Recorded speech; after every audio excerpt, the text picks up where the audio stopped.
Good Thursday morning, everybody. I am here just to give you some announcements for January 16th, the Sunday, January 16th. So lots is happening, right? And yet we're back to not being in person. Yeah. That is the reality of our world. Hopefully this wave will not last as long as the others have lasted, but we will continue to look out for one another and connect with one another. And let's do that intentionally. Even if you haven't done that before, it might be kind of cool to do that. Reach out to someone. So keep checking the website, keep checking social media, those kinds of things. Keep letting your friends know that you know that don't have internet or computers. Keep everybody informed if you can do that for us. Our live streaming will still happen on Sunday mornings at 10. And the video, of course, is always available on YouTube afterwards. So in this time of not being in person, Coffee Chat has always continued and will continue to continue. So if you're interested in being part of an online community, please do click on the link that's in the bulletin for Coffee Chat. It's on the front of the bulletin. They meet usually before the service, about 9:45, just to touch base. And then everybody watches the service on their own at 10 o'clock, and then they come back for a little bit of time, community time afterwards. So please do that. And if you're watching live stream, and if you want to engage in the chat of YouTube Live, please do so, because we do have somebody that is monitoring that, and that would be wonderful if we could increase our online community a little bit better. So Sunday school, unfortunately, is still on hold.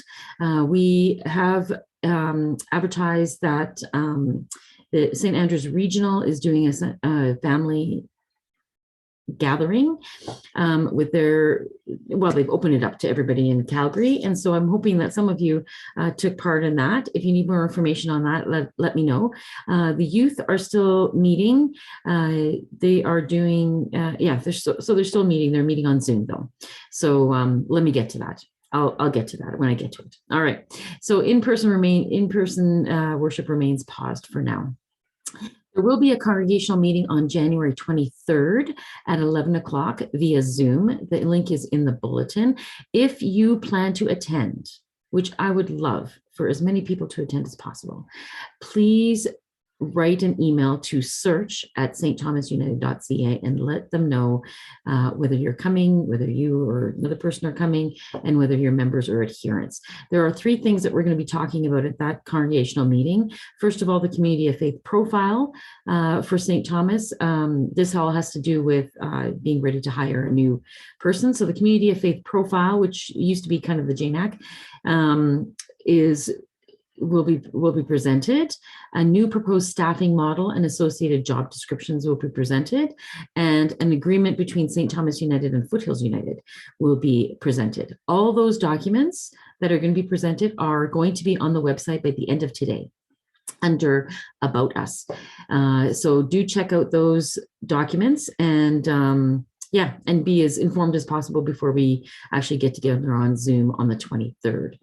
Annual reports are due if you're part of a committee, if you're chair of a committee, and you usually provide an annual report for us.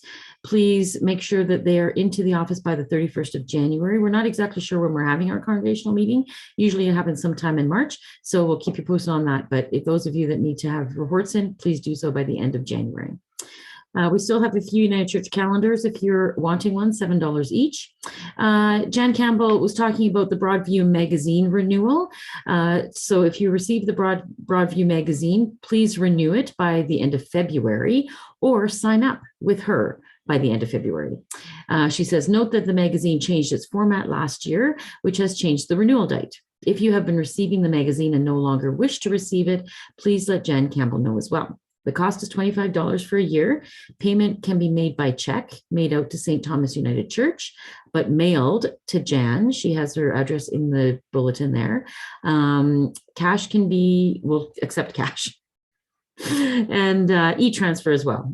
So do contact Jan if you want to renew or sign up for the Broadview magazine.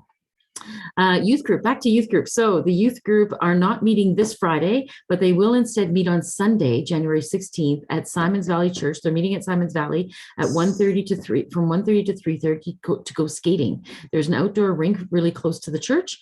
And so they're asking you to bring your skates, helmet, weather appropriate attire. And so be at the Simons Valley Church at 1:30 for the youth event. The youth are also meeting on Sunday mornings. St. Thomas Youth are meeting on Sunday morning at 10 o'clock on Zoom. So do contact the youth leaders through the youth account if you're not on that list and if you want to be connected with them in whatever way. Junior youth, virtual junior youth for grades 4 to 6 is happening this Friday on the 14th at 6:30. So email the junior youth email if you don't have the Zoom link yet, and if you'd like to be a part of that, if you're in grades 4 to 6, or if your family members or your loved ones or some neighbors, anybody that wants to be involved in that, that's from grades that are in grades 4 to 6, please feel free to know that you're invited. Everybody's invited. Youth choir continues to practice and record, some members in person and some on Zoom.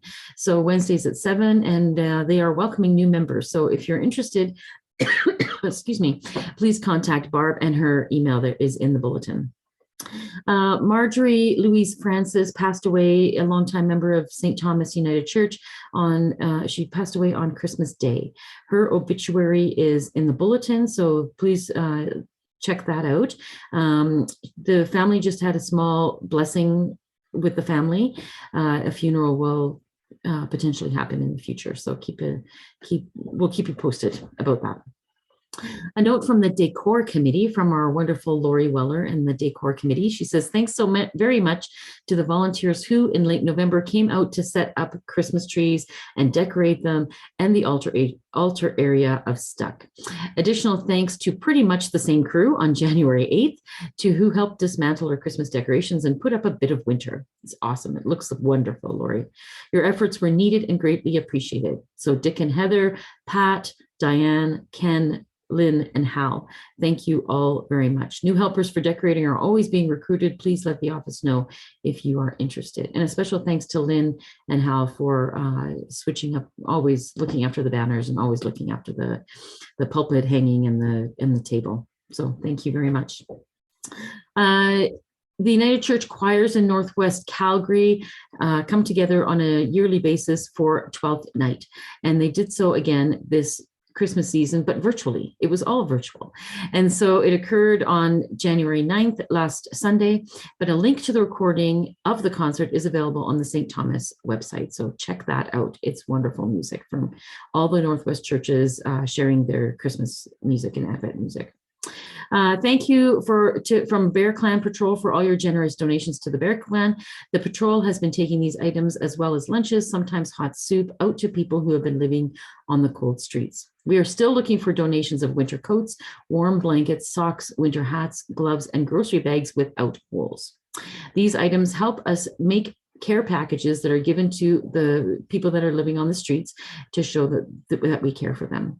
You can drop items off in the narthex of the church, and please ensure that if you want to donate to the Bear Clan, that you put it into the Bear Clan box and not the Veterans Food Bank box. That would be great.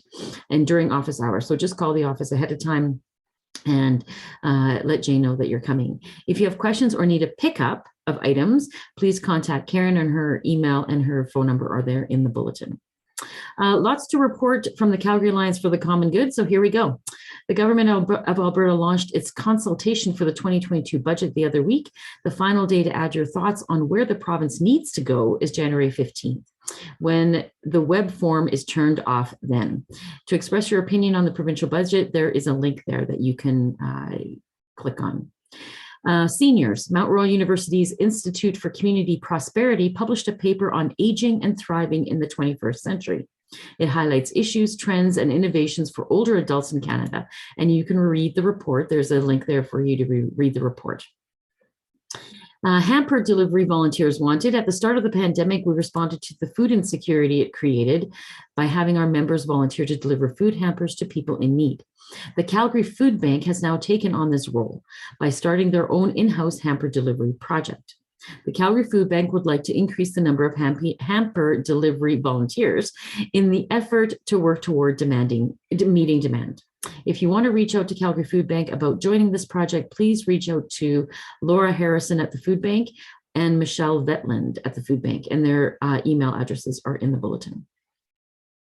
Mental health. The City of Calgary is collecting survey responses on the mental health strategy. The links to these surveys are in the bulletin, and please consider filling out those surveys. It's an important topic, and we all need to have our say when it comes to mental health and the health of people. Environment. The City of Calgary launched public engagement to help inform the climate strategy update and are seeking feedback. So to learn more and share your ideas, there's a link there. The information gathered will help to inform the climate strategy update, which will be presented to City Council in May of 2022. Anti-racism. Our friends at Action Dignity are hosting a series of workshops with the City of Calgary on the Calgary Community Anti-Racism Action Strategy. Oh, that's a lot in my mouth. If you want to learn more and share your ideas about anti-racism, there is a link there, so please be engaged there. There's also an anti-racism circle course, a process for decolonizing self and community, January 17th to March 14th. All are invited for this 8-week course, which explores Canada's colonial roots, the insidious nature of racism in Canada, and the impact of racism on individuals, institutions, and our national identity.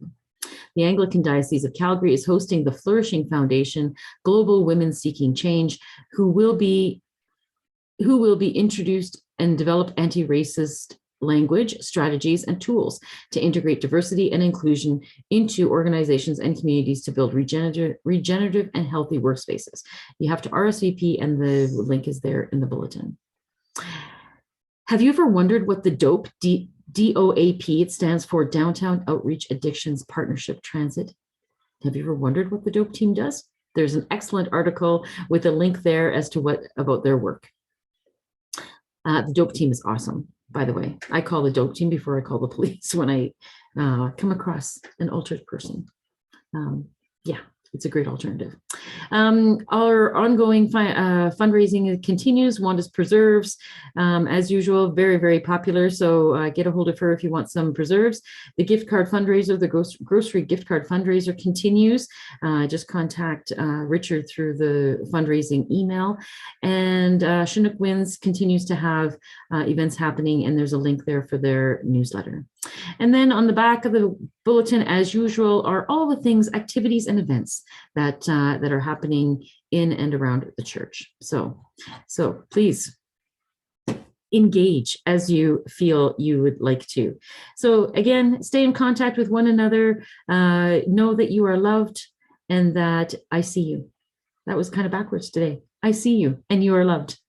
Take care, everybody. Have a great week and a great weekend. Bye.